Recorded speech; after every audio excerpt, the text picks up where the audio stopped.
we have to take care of an important law, which is known as CAN spam law inside Salesforce Marketing Cloud engagement. CAN spam law is a US federal law which has multiple conditions every commercial email has to follow. There are two kinds of emails we have in general. We have commercial email and the transactional email. A commercial email is a type of email which you send to promote your products and services. For example, 20% off on our next Salesforce Marketing Cloud training program. If I draft an email on this subject, this can be termed as a commercial email. And the other type of email we have is transactional email. The emails which are triggered emails are sent based on an action. There has to be an action performed by a subscriber, and in reaction we send a transactional communication. Like you have successfully purchased a training program from People Who Skills. Once you have made payment, you get an automated receipt, automated invoice from People Who Skills. That is a type of transactional email. So CAN spam has different laws for commercial and transactional emails.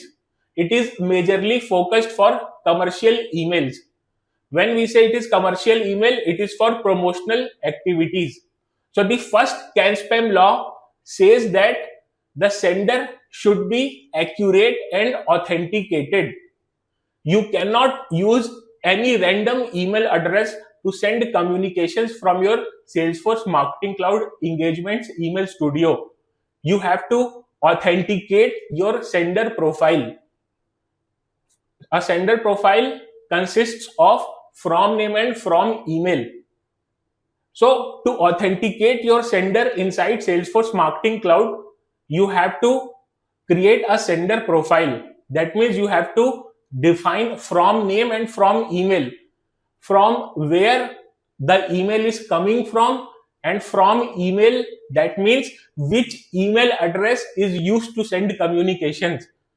So if I have purchased Salesforce Marketing Cloud org, I have to create sender profile for my organization. I will use from name as People Who Skills, that is the name of my organization. And I will use from email, that means info@peoplewhoskills.com. And I will authenticate this email address inside Salesforce Marketing Cloud sender profile. I will receive one-time authentication code on my email address. I have to verify that. So the first CAN spam law says that the sender should be authenticated. The other CAN spam law is that the subject line should be proper. As I said, we have both commercial and transactional emails. For commercial and transactional emails, there has to be a different sender profile, a different subject. For example, for commercial email, I have to use a commercial subject line like 25% off. And for transactional email, I have to use a transactional subject line. That means your invoice is ready. Then the other CAN spam law we have is you should include physical mailing address.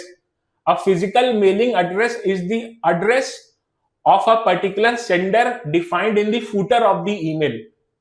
Within the footer of the email, if you are sending a commercial email, you have to define your office address or your base location details, so that sender understands that you have a genuine place, you are a genuine sender.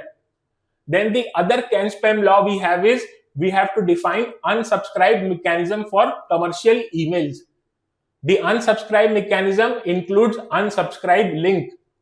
That means you have to create an unsubscribe mechanism so that people who no longer wish to receive your communications can easily go and opt out from your communication. You can also use publication lists here. Publication lists make sure that the subscriber unsubscribes from a particular publication list, leaving him a chance to be subscribed inside all subscribers. so that he refrain from getting an unpreferred publication communications from your company and still able to receive other type of communications. For example, I am launching my new course online. I send new course alert emails. I am also launching free webinars online so that people can come and speak to me and know more about Salesforce Marketing Cloud. But my subscriber do not want to receive a new course launch email. He is very much interested into receiving webinar invitations. So he might go and unsubscribe from a particular publication list which I have maintained for subscribers to get unsubscribed from receiving course emails. So physical mailing address and unsubscribe mechanism you have to define in footer. So we have delivery profile in Salesforce Marketing Cloud. The way we have sender profile for from name and from email, but to maintain footer, that means unsubscribe link, physical mailing address, privacy policy links, we have delivery profile.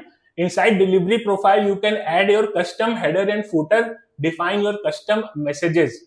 So sender profile and delivery profile both defines send classification. A send classification is a type of classification which determines whether you are going to send commercial or a transactional email. If it is a commercial email, then the commercial send classification will be used. If it is a transactional email, then transactional send classifications is used. The send classification can be determined in setup inside Salesforce Marketing Cloud engagement.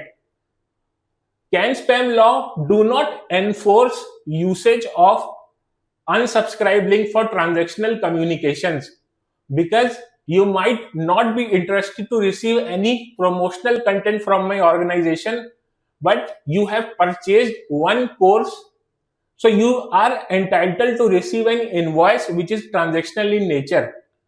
If Salesforce entertains unsubscribes for both commercial and transactional emails, it is against law, because if a subscriber has paid money, he should receive invoice, he should receive transactional communications.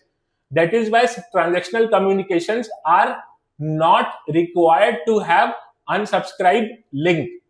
You can take another example. You are a subscriber of a banking facility. Your banks try to send you various promotional emails promoting their offers on insurance policies, on health insurance, motor insurance, etc.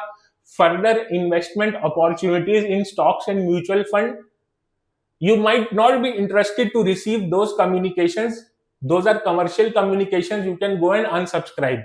But later, if you go and transact your debit card issued by that bank, you transact on a POS machine or in a restaurant or online, you are entitled to receive a transactional communication that you have transacted this much amount this day at this place.